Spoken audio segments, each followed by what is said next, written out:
प्रस्तुत है कृषि एवं किसान कल्याण मंत्रालय भारत सरकार द्वारा प्रायोजित कार्यक्रम किसान की बात।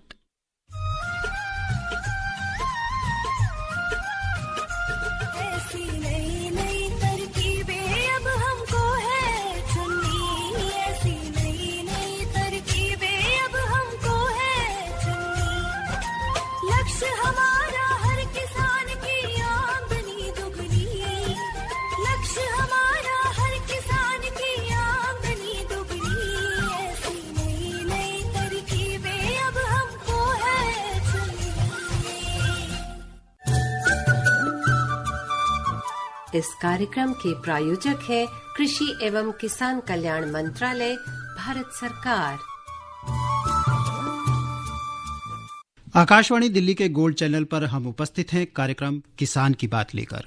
किसान की बात कार्यक्रम जिसमें हम बात करते हैं समसामयिक विषयों पर, कुछ ऐसे विषयों पर जिससे कि हम अपने सभी किसान भाई बहनों को रूबरू करा सकें, समस्याओं और समाधानों का उनको दे सकें और ये बात बता सकें कि जो भी गंभीर विषय हैं उन सब से कहीं ना कहीं हम जुड़े हैं और उन विषयों के बारे में किस तरह से हम समाधान खोज सकते हैं ये भी हम उनको बताएं।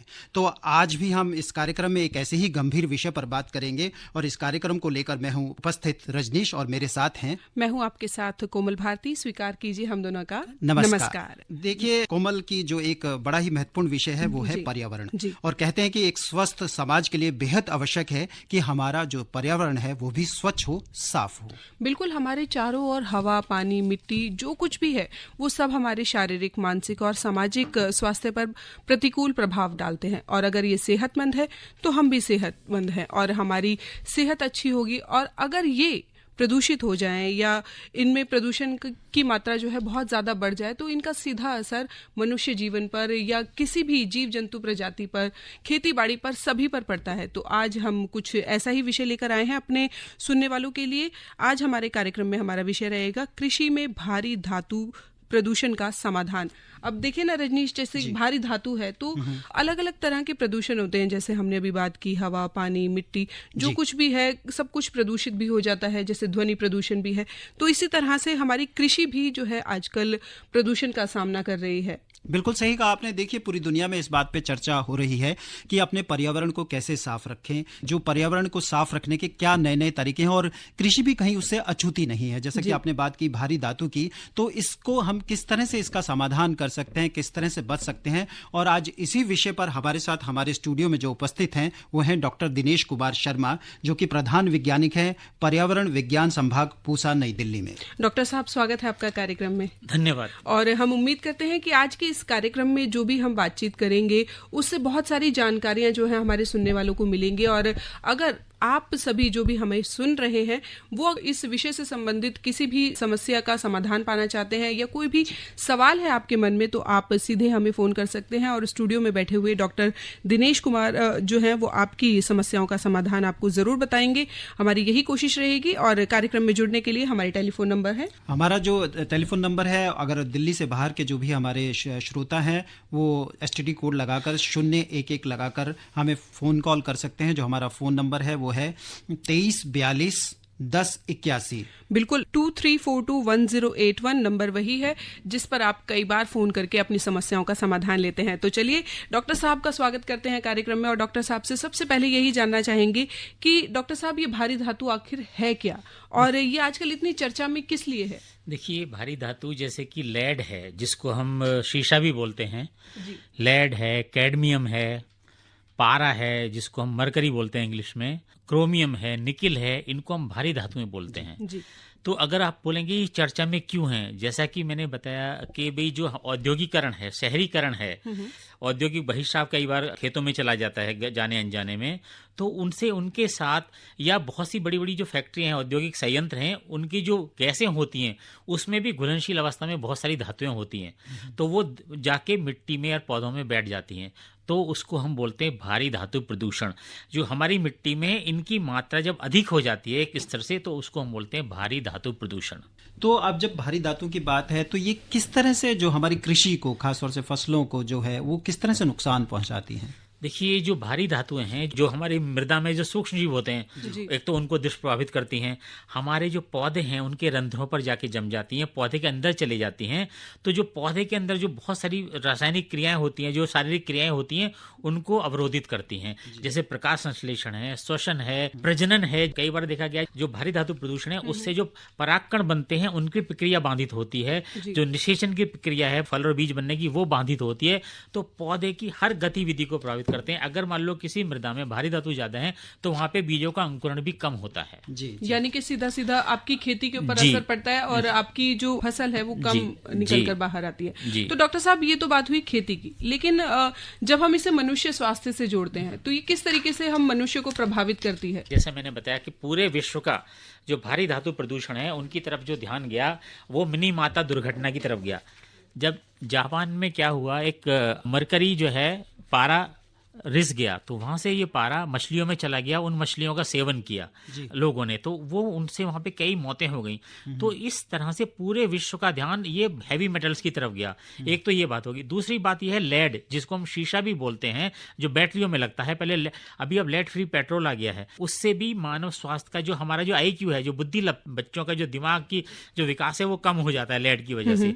ऐसी कैडमियम है, कैडमियम अगर हमारे शरीर में चला जाता है तो हमारे जितने भी जॉइंट्स है ना, एक बीमारी होती है, उसको बोलते हैं इटाई डिजीज, यानी कि जो हमारे जोड़ होते हैं उनमें भयंकर दर्द होता है। तो जो पारा है उससे मिनी माता दुर्घटना हुई थी।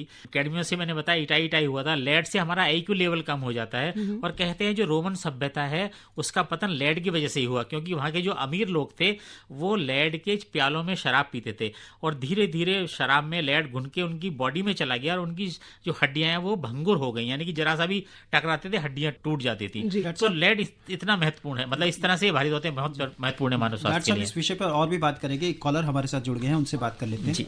हेलो, नमस्कार जी। जी, अपना नाम बताइए, कहाँ से बोल रहे हैं? स्वागत है आपका कार्यक्रम में। धर्मवीर गांधीनगर दिल्ली से बोल रहा हूँ। जी धर्मवीर जी, अपना सवाल कीजिए। जैसे कि ये आयरन शरीर के जरूरी होता है और इसके अलावा और जो हमारे जो आप बता रहे हैं लेड के बारे में, कि ये जो तो नुकसानदायक तो है ही है। आयरन जो मिलता है हमारे शरीर को सब्जियों से और दूसरे खाद्य पदार्थों से, तो वो तो फायदेमंद रहता है। तो ये हमारे लिए फायदेमंद भी है, नुकसानदायक भी है। तो इसके बारे में थोड़ा और जानकारी दें। हाँ, देखिए, जैसे हमारे संस्कृत में कहा गया अति सर्वत्र वज्येत। आयरन है, ये लोहा जिसको बोलते हैं, उसकी एक मात्रा तक तो वो हमारे शरीर के लिए बढ़िया है ना। जैसे महिलाओं को भी दिया जाता है कि भाई आयरन की कमी ना हो जाए, है ना, गर्भावस्था के दौरान दिया जाता है। इसी तरीके से अगर एक स्तर से ज्यादा हो जाएगा तो नुकसान देगा, चाहे वो आयरन हो, जिंक हो, किसी भी चीज की नुकसानदेह होती है। तो उसकी हमको पता होना चाहिए कि हम किस मात्रा में ले रहे हैं, कितनी मात्रा में है।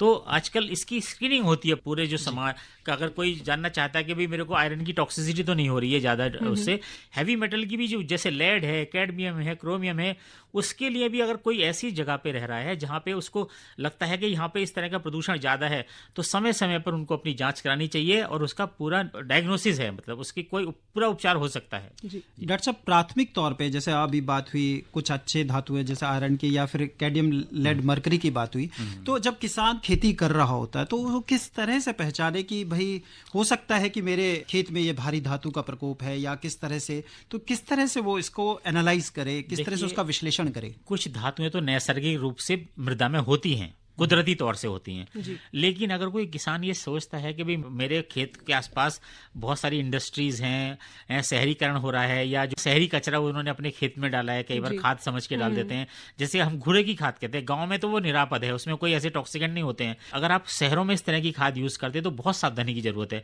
वो कहाँ से आ रही है, उसमें क्या क्या अशुद्धियां विद्यमान है, उसकी जांच करना बहुत जरूरी है। अगर उसको लगता है कि हाँ भाई मेरे यहाँ पे है, तो उसकी अपनी मिट्टी, पानी और जो फसल है उसकी जांच करानी चाहिए। प्रयोगशालाओं में यह सुविधा उपलब्ध है। अगर उसको लगता है कि भी हो सकता है तो उसकी जांच की जा सकती है और उससे काफी हद तक बचा जा सकता है। ये अलग अलग तरह जांच के तरीके आपने हमें बताए। तो अब मान लीजिए कि मेरे खेत के अंदर या किसी हमारे किसान भाई बहन के खेत के अंदर मान लीजिए लेड है, लेड की अधिकता है, तो उसमें प्राथमिक तौर पे जांच में उसको ये पता लग गया, तो उसके बाद फिर उसके समाधान क्या है, किस तरह से वो आगे बढ़े इस दिशा में? देखिए, जैसे मैंने बताया ना कि औद्योगिकरण के फलस्वरूप, शहरीकरण के फलस्वरूप बहुत सारे देश हैं, इवन जो विकसित देश हैं, वो भी क्या है, इनके अगर हमारे खेत में या हमारे पर्यावरण में भारी धातु की मात्रा है तो उसके दो तरीके हैं। एक तो भौतिक एवं रासायनिक विधियों से, जो कि बहुत महंगी है ना। कई बार विकसित देश भी इसको नहीं उठा पाते, क्योंकि 1 हेक्टेयर में सफाई अगर आपको करानी है तो लाखों करोड़ों रुपए लग जाएंगे, तो किसान की बस की नहीं है। एक दूसरी विधि है, इसको बोलते हैं फाइटो रेमेडिएशन, या पौधों द्वारा मृदा का उद्धार या उसकी सफाई, है ना। तो उससे हम क्या करते हैं, कुछ ऐसे वनस्पतियां उगाते हैं वहां पे जो तीव्र गति से बढ़ती हैं और जल्दी से उसको मिट्टी को साफ कर देते हैं। फिर जो पौधे हमने उगाए हैं उस मिट्टी में, उनको उनका निस्तारण करते हैं एज ए हैजार्डस वेस्ट। ऐसा नहीं है कि हमने पौधे तो उगा दिए लेकिन उसमें मेटल है, फिर आपने ऐसे ही फेंक दिया तो फिर वहां पे हो जाएगा। तो उसको बहुत ही अच्छे ढंग से उनका निस्तारण करना है, वैज्ञानिक सलाह के आधार पर उनको उनका निस्तारण करना है, ताकि वो फिर से भारी धातुएं पर्यावरण में ना जाएं। तो जैसे मैंने बताया, भौतिक एवं रासायनिक वो बहुत खर्चीली हैं। जो दूसरा है बायो रेमेडिएशन या फाइटो रेमेडिएशन, यानी कि पौधों के द्वारा जो आपकी मृदा प्रदूषित हो गई है, कई बार आपने देखा होगा जल में भी आते हैं ना, बहुत सारी फैक्ट्रियों का पानी आ रहा है, प्रदूषण हो रहा है बड़े बड़े उसमें तालाबों में, नदियों में, तो उसको भी हम पौधों की सहायता से साफ कर सकते हैं। तो उसको बोलते हैं फाइटो रेमेडिएशन। या कुछ ऐसे सूक्ष्म जीवाणु होते हैं जो हैवी मेटल्स को इमोबलाइज कर देते हैं, या पौधे भी होते हैं वो भी जो हमारी हैवी मेटल्स आ गई है मृदा में या पानी में, उनको अवशोषित कर लेते हैं अपनी जड़ों में और उनका आगे विस्तारण नहीं हो पाता है। तो इस तरह से दो विधियां हैं, बायो रेमेडिएशन में प्लांट्स भी होते हैं और माइक्रोब्स भी होते हैं, जबकि फाइटो रेमेडिएशन में हम पौधों का इस्तेमाल करते हैं। जी डॉक्टर साहब, इस विषय पर हम फिर से लौटेंगे, लेकिन अभी हमारे साथ एक कॉलर जुड़े हैं। हेलो हेलो जी, अपना नाम बताइए, कहाँ से बोल रहे हैं आप? जी, मैं अलवर से बोल रहा हूँ, मेरा नाम देवेंद्र है। जी देवेंद्र जी, अपना सवाल पूछिए। जी डॉक्टर साहब नमस्कार। नमस्कार नमस्कार। डॉक्टर साहब, जो ये भारी धातु प्रदूषण की हम बात कर रहे हैं, क्या इनसे जो जमीन में पानी है उसका पीएच मान भी प्रभावित हो सकता है क्या? जी, पीएच मान भी प्रभावित हो सकता है। तो डॉक्टर साहब, जैसे कि ये जानना चाह रहे थे कि जो पीएच वैल्यू होती है पानी की, तो वो पीएच मान कैसे देखें और क्या उसमें थोड़ा सा विस्तार? देखिए, जो पीएच वैल्यू है वो धातुओं की जो उपलब्धता है वो पौधों को घटा सकती है, बढ़ा सकती है। अगर आपकी मिट्टी का पीएच कम है, यानी एसिडिक मात्रा है उसमें, तो उसमें क्या होता है, मिट्टी में धातुओं की विलयशीलता या घुलनशीलता बढ़ जाती है।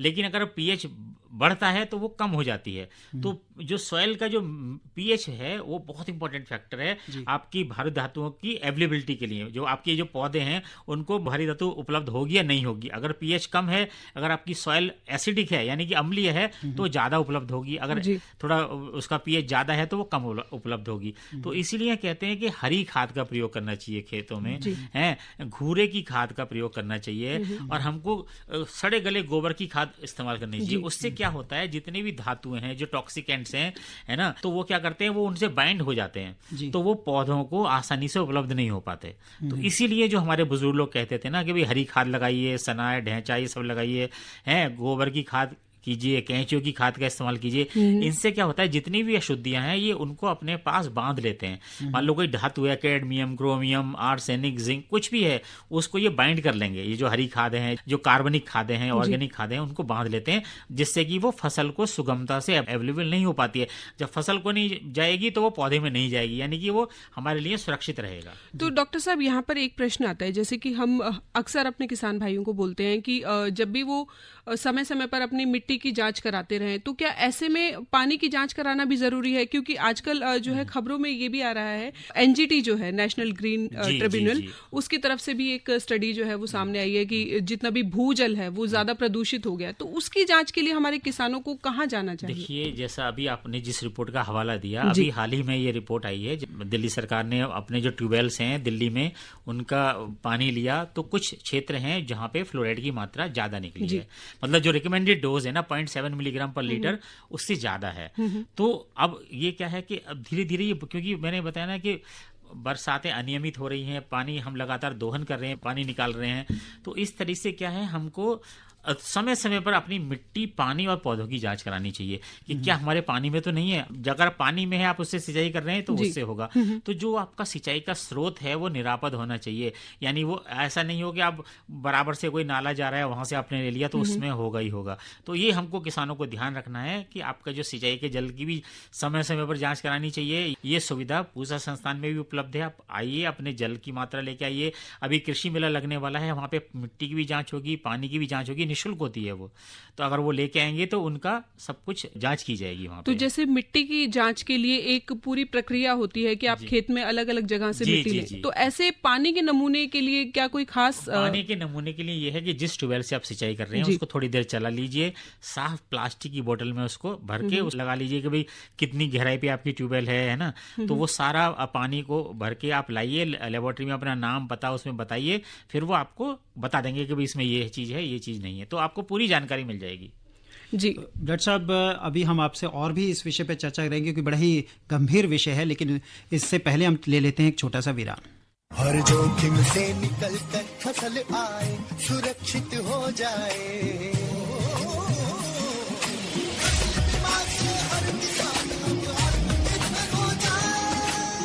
संकट के समय प्रधानमंत्री फसल बीमा योजना किसानों के लिए वरदान है। अब सूखा पड़े या बाढ़ आ जाए कोई डर नहीं, अब ओले पड़े या कीट पतंगे फसल खा जाए कोई फिक्र नहीं, क्योंकि हमने लिया है प्रधानमंत्री फसल बीमा। बुआई से फसल कटाई तक हर जोखिम का दावा, न्यूनतम प्रीमियम पर अधिकतम भुगतान का वादा। योजना से हर साल जुड़ रहे हैं 5 करोड़ से ज्यादा किसान। अब आपकी है बारी। नजदीकी कृषि कार्यालय, सहकारी समिति, बैंक शाखा, अधिकृत बीमा कंपनी या जन सेवा केंद्र में स्वेच्छा से करा सकते हैं पंजीकरण। फसल बीमा पोर्टल या फसल बीमा ऐप द्वारा भी कराया जा सकता है पंजीकरण। प्रधानमंत्री फसल बीमा योजना, आपकी फसलों का संपूर्ण सुरक्षा कवच। कृषि एवं किसान कल्याण मंत्रालय। आकाशवाणी दिल्ली का गोल्ड चैनल सुन रहे हैं आप 100.1 मेगाहर्ट्ज पर, और कार्यक्रम चल रहा है किसान की बात। और आज कार्यक्रम किसान की बात में हम एक बहुत ही धीर गंभीर विषय पर बातचीत कर रहे हैं, यानी कृषि में भारी धातु प्रदूषण का समाधान। और रजनीश, ये वाकई बहुत ज्यादा गंभीर विषय है क्योंकि इतना ज्यादा प्रदूषण का स्तर जो है लगातार बढ़ता चला जा रहा है और वो सीधे तौर पर हम लोगों को प्रभावित कर रहा है, मानव स्वास्थ्य को प्रभावित कर रहा है। तो ऐसे में उसका समाधान, उसका निपटान करना बहुत ज्यादा जरूरी है। और इसी विषय पर आज हम जानकारी ले रहे हैं स्टूडियो में मौजूद हमारे विशेषज्ञ डॉक्टर दिनेश कुमार शर्मा से, जो कि प्रधान वैज्ञानिक है पर्यावरण विज्ञान संभाग पूसा, नई दिल्ली से। और डॉक्टर साहब, हम बात कर रहे हैं जैसे कि इस विषय पर बहुत सारी बातचीत हमने की, आपने बहुत सारी जानकारियां हमें दी, लेकिन यहाँ पर एक सवाल आता है कि यदि अगर कोई एक ऐसा किसान है जिसके खेत के पास उसे अंदाजा है कि वहां पर भारी धातु प्रदूषण हो सकता है और उसको गेहूं की खेती भी करनी है और धान की खेती भी करनी है, तो उसके पास क्या विकल्प बचता है? ऐसे में क्या होता है, कुछ पौधे क्या करते हैं जो भारी धातु को अवशोषित करते हैं लेकिन उसको सिर्फ अपनी जड़ों तक ही सीमित रखते हैं जी। कुछ पौधे ऐसे होते हैं वो भारी धातु को दानों तक पहुंचा देते हैं, ठीक है। तो अगर वो दानों तक पहुंच गया या अगर वो पत्तियों में पहुंच गया तो अंततोगत्वा वो हमारे फूड चेन में आ जाएगा। अगर मान लो वो पत्तियों में पहुंच गया तो चारे के रूप में हम जानवर को खिलाएंगे, जानवर से हमारे अंदर आ जाएगा दूध में या मीट के रूप में जी। तो हमको ऐसी भी, जो हमारा संस्थान है इस तरह से काम कर रहा है कि भाई अगर कहीं हैवी मेटल पॉल्यूशन है तो ऐसी प्रजातियां विकसित की जाएं जिससे कि जो हैवी मेटल है वो सिर्फ रूट जोन तक ही रहे और वो ऊपर ट्रांसलोकेट ना हो, यानी कि ऊपर तक ना जा पाए। तो इस तरीके से इस दिशा में काम हो रहा है, चाहे वो जैव प्रौद्योगिकी की तरह दृष्टिकोण अपनाना हो। तो इस तरीके से नए नए बहुत, जैसे मैंने बताया गेहूं की बहुत सारे विविधता होती है, तो उसमें हमको काम करना होगा ऐसी प्रजातियों की जो ऐसे वातावरण में तो फल फूल सकें और जो भारी धातुओं को केवल अपनी जड़ों तक सीमित रख सकें, ना कि भारी धातु पत्तियों और दानों में ना जाए। तो ये हमारी शोध प्राथमिकताओं में है और इस दिशा में काफी काम हो रहा है। डॉक्टर साहब, मैं एक बात और जानना चाहता हूं कि जैसे आपने कहा कि हम इस तरह की प्रजातियां लें, तो अगर किसान भाई बहनों को इस तरह की प्रजातियां लेनी हो तो वो कहाँ से ले सकते हैं? मतलब जहाँ पे सही से शोध, जैसे एक तो आपका संस्थान है जी, या और कहाँ अप्रोच कर सकते हैं वो? देखिए, जैसा मैंने बताया, अगर किसान को पता चल गया कि हमारे जल में दोष है, हमारी मिट्टी में प्रदूषण की समस्या है, तो वो उनको क्या है, जो कृषि विज्ञान केंद्र हैं, जो राज्य कृषि विश्वविद्यालय हैं, जो भारतीय कृषि अनुसंधान परिषद के 100 से ज्यादा संस्थान हैं, वहाँ के वैज्ञानिकों से संपर्क कर सकते हैं, उनसे सलाह ले सकते हैं कि भाई किस तरीके से भारी धातुओं को पौधों में जाने से रोका जाए। जैसे मैंने बताया, हरी खाद का प्रयोग, कार्बनिक पदार्थों का प्रयोग, ऐसे सूक्ष्म जीवाणु हैं हमारे संस्थान ने बनाए हैं जो कि अवशेषों के विघटन को बढ़ा देते हैं और बहुत सारी भारी धातु को अपने अंदर ही अवशोषित कर लेते हैं ताकि वो पौधे तक ना जाए। तो इस तरीके से इस दिशा में काफी कार्य हो रहा है। तो डॉक्टर साहब, मैं एक बात और पूछना चाहता हूँ कि अगर हम इसको उपभोक्ता की दृष्टि से देखें है ना। अगर कि मान लीजिए कि फल सब्जियों में अगर आ गया है तो एक उपभोक्ता की दृष्टि से हमें क्या सावधानियां बरतनी चाहिए कि जब हम फलों का सब्जियों का उपयोग करते हैं तो क्या उनके लिए भी कुछ सावधानियां हैं? जी जी जी, देखिए मैंने बताया ना कि एक तो सबसे पहले जो उत्पादक है, जो किसान हैं, उनको भी बहुत सारी सावधानियां रखनी पड़ेंगी। वहां से सावधानियां शुरू होती हैं कि वो ऐसे जल का प्रयोग करें जहाँ पे ये सब चीजें ना हो। हैं अगर मान लो सीवेज इस्तेमाल करना है तो वो कटाई से 15 दिन पहले उसको रोक दें, ठीक है। और उसमें जो सीवेज इरिगेशन है उसमें जो है फर्टी इरिगेशन का प्रयोग ना करें, यानी कि फुहारा पद्धति का इस्तेमाल ना करें। उससे क्या होता है कि एक बार सूक्ष्म जीव वातावरण में चले जाते हैं, या फिर इस तरीके से वो जांच करें कि भी नहीं जा रहा है। फिर दूसरे एज ए हमारे उपभोक्ता के दृष्टि से भी जो भी हम फल सब्जी सब बाजार से ला रहे हैं उनको अच्छी तरह से धो के इस्तेमाल करें, है ना। हो सके तो अच्छी तरह से गर्म पानी में डिटर्जेंट से भी कई बार धो सकते हैं ताकि वो सब अशुद्धियां दूर हो जाएं। जी डॉक्टर साहब, जैसे कि आप बता रहे थे आजकल ऐसा भी देखने में आया कई बार, बहुत सारे ऐसा होता है कि एक अच्छी मार्केटिंग करने के चक्कर में उसको जैसे फल सब्जियों को खूब अधिक चमका दिया जाता है, खासतौर से सेब वगैरह को। जी। और वो चमक के उसमें दाम भी अच्छे मिल जाते हैं, लेकिन उपभोक्ता की दृष्टि से वो बड़ा हानिकारक होता है। तो उसमें क्या किया जाए? देखिए आपने देखा होगा कुछ छोटे छोटे शहरों में, तहसीलों में, कस्बों में लोग क्या करते हैं, किसान नहीं करते, जो सब्जी विक्रेता होते हैं ना, वो जैसे हरी सब्जियां है ना वो हरे रंग में डुबो देंगे उनको ताकि वो लंबे समय तक ताजी रहे। और ये प्रतिबंधित है ऐसा करना, ठीक है। मैंने इस विषय में काफी प्रचार प्रसार किया है गाँव में जाके कि भाई ये सब चीजें ना करें, इससे नुकसान हो सकता है। तो अगर कोई विक्रेता इस तरह से, किसान कभी नहीं करता है, किसान अपना सब्जी उगाता है और वो बेच देता है। लेकिन जो दूसरे तरह के लोग होते हैं कई बार ज्यादा मुनाफा करने के लिए, कि हरी ज्यादा दिखाने के लिए उसको हरे रंग में डुबो देते हैं, और वो बहुत खतरनाक है। तो इस तरीके से हमको बचना है। आप खुद ही देखें क्या कोई आर्टिफिशियल कलर तो नहीं है उसमें। फिर से एक कॉलर जुड़ने की कोशिश कर रहे हैं। हेलो डॉक्टर साहब, इनका प्रश्न था कि ये दिल्ली से हैं और दिल्ली के आसपास, यमुना के आसपास ये खेती करते हैं, तो मतलब ये उसी के प्रदूषण से बचने का मुझे लगता है कि समाधान जानना चाहिए। माननीय एनजीटी ने कहा है कि जो यमुना का जो आसपास का जो क्षेत्र है दिल्ली के खासतौर पर, वहाँ पे सब्जियों की खेती प्रतिबंधित। वहाँ पे आप फूल उगाएं या इस तरह के पौधे लगाएं जिनका हम सीधे तौर पे नहीं खा सकते हैं, है ना। खाद्य पदार्थ की खेती ना करें वहाँ पर। जो वेजिटेबल्स है, फ्रूट्स हैं, उनकी खेती ना करें, क्योंकि आपको पता ही है यमुना में प्रदूषण का स्तर थोड़ा ज्यादा है। आप बाजार से कोई सामान लेके आ रहे हैं तो एक जागरूक उपभोक्ता होने के नाते सबसे पहले आप अपनी जगह ऑथेंटिकेटेड होनी चाहिए, या जहां से आप खरीद रहे हैं कोई अच्छा ये हो, ताकि वहाँ पे क्या बोलते हैं ना कि आजकल उत्पादक को भी ट्रेस करने की सुविधा है कि भाई ये हमारा फल कहाँ से आ रहा है, सब्जी कहाँ से आ रही है, तो वहाँ से आप लीजिए।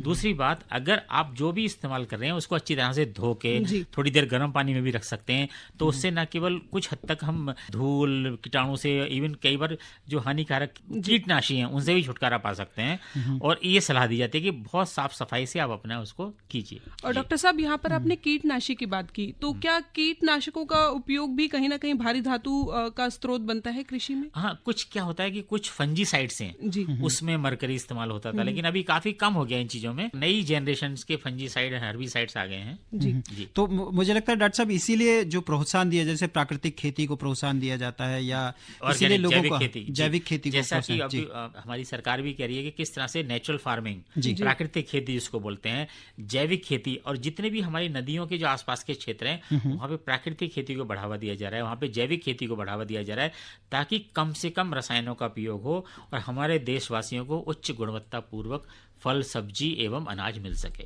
जैसे अभी आपने बताया कि मान लीजिए प्रदूषित है, पानी प्रदूषित है, मान लीजिए कि आप एक किसान ने पानी के नमूने की जांच कराई तो कुछ कोई भी धातु उसमें ज्यादा आ रहा है, तो ऐसे में क्योंकि अब स्रोत तो उसके पास वही रहेगा, तब वो क्या करे? देखिए, अगर वो ज़्यादा प्रदूषित है तो हम ऐसे, मैंने बताया ना, कुछ ऐसी फसलें हैं जिनको हम सीधे तौर पे नहीं खाते हैं। ऑयल सीड्स हम ले सकते हैं, उसमें हम फूलों की फसलें लगा सकते हैं, उसमें हम एग्रो फॉरेस्ट्री की तरफ जा सकते हैं, ताकि अगर ज़्यादा एक लेवल से ज़्यादा है, या फिर मैंने बताया ना कुछ ऐसी प्रजातियां हैं जो कि भारी धातुओं को अपनी जड़ तक ही सीमित रखती हैं, तो वो उनका इस्तेमाल करें ताकि वो हम अपने पर्यावरण को और मानव स्वास्थ्य को कम से कम नुकसान पहुंचे। यानी सीधे तौर पर हम ये भी समझ सकते हैं कि जिस तरह से कि मृदा की जांच के बाद वैज्ञानिक बताते हैं कि आपको किस चीज की खेती करनी चाहिए, उसी तरह से पानी की जांच के बाद भी आपको ये चीज पता चल जाएगी कि आपको किस चीज की खेती जोन में है, ऐसे क्षेत्र में है जहाँ पे संभावना ज्यादा है, जहाँ पे प्रूव हो गया है कि हाँ भाई यहाँ पे ये है, तो आपको सावधानी रखनी है, क्योंकि आप न केवल अपने स्वास्थ्य के लिए बल्कि जो आपके उपभोक्ता हैं उनके स्वास्थ्य भी आप पे एक्टिविटी पर निर्भर करता है। तो डॉक्टर साहब, इस तरह की क्या आप मान लीजिए कि इस पर्यावरण विषय पे और कृषि विषय पर अगर किसानों को और अधिक, जैसे आपने कहा कि आपने भी प्रचार प्रसार किया, उनको एजुकेट करने के लिए, जागरूक करने के लिए, क्या इस तरह की कुछ कार्यशालाएं होती हैं जहां पर कि उनको और विस्तृत जानकारी मिल सके? देखिए, जैसा कि अभी हम चर्चा कर रहे हैं भारी धातु पे, एक तो ये बहुत माध्यम है जी। और हर संस्थान में, चाहे वो केवी के हो या राज्य कृषि विश्वविद्यालय हो या जैसे भारतीय कृषि अनुसंधान परिषद के जितने संस्थान हैं, वहाँ पे सस्य विज्ञान होता है, कृषि रसायन संभाग होता है, पर्यावरण विज्ञान संभाग होता है, वहाँ पे समय समय पर कार्यशालाएं, वर्कशॉप, है ना, कॉन्फ्रेंसेस की जाती हैं और वहाँ पे बताया जाता है कि किस तरह से मिट्टी को प्रदूषण से बचा सकते हैं, पानी को प्रदूषण से बचा सकते हैं, अगर प्रदूषण हो गया है तो कैसे कम कर सकते हैं, किन किन फसलों का चयन करें और किस तरह से हम हरी खाद का इस्तेमाल करें, बायो कंपोस्ट का, बर्मी कंपोस्ट का, ये सब करके हम इस समस्या से काफ़ी हद तक निजात पा सकते हैं। जी डॉक्टर साहब, आप यहाँ पर स्टूडियो में आए और इतने गंभीर विषय पर इतनी ढेर सारी जानकारियां हमें दी। हमारे सुनने वाले श्रोताओं की जो है बहुत सारी जिज्ञासाएं आज शांत हुई होंगी। बहुत सारे श्रोता जो हमसे जुड़े, उनके भी सवालों के जवाब आपने दिए। आपका बहुत बहुत धन्यवाद। धन्यवाद। और श्रोताओं, इसी के साथ जो है हमारा आज के कार्यक्रम किसान की बात यहीं पर समाप्त होता है। लेकिन रजनीश कहते हैं ना कि जब आप कुछ भी काम करते हैं और सामने से जब आपको उसके ऊपर प्रतिक्रिया मिलती है तो आपका हौसला और दुगना बढ़ जाता है। तो ऐसे ही हम चाहते हैं कि हमारे जितने भी सुनने वाले हैं वो हमें हमारे कार्यक्रम से जुड़ी हुई जो भी प्रतिक्रियाएं हैं वो हम तक जरूर पहुंचाएं। और अगर वो कोई भी प्रतिक्रिया हम तक पहुंचाना चाहते हैं, किसी विषय पर जानकारी चाहते हैं, तो चाहते हैं कि इस विषय पर हम उनके लिए विशेषज्ञ बुलाएं स्टूडियो में और उनको जानकारियां दें, तो वो हमसे संपर्क कर सकते हैं हमारी ईमेल आईडी पर। हमारी ईमेल आईडी है kkbongold@gmail.com।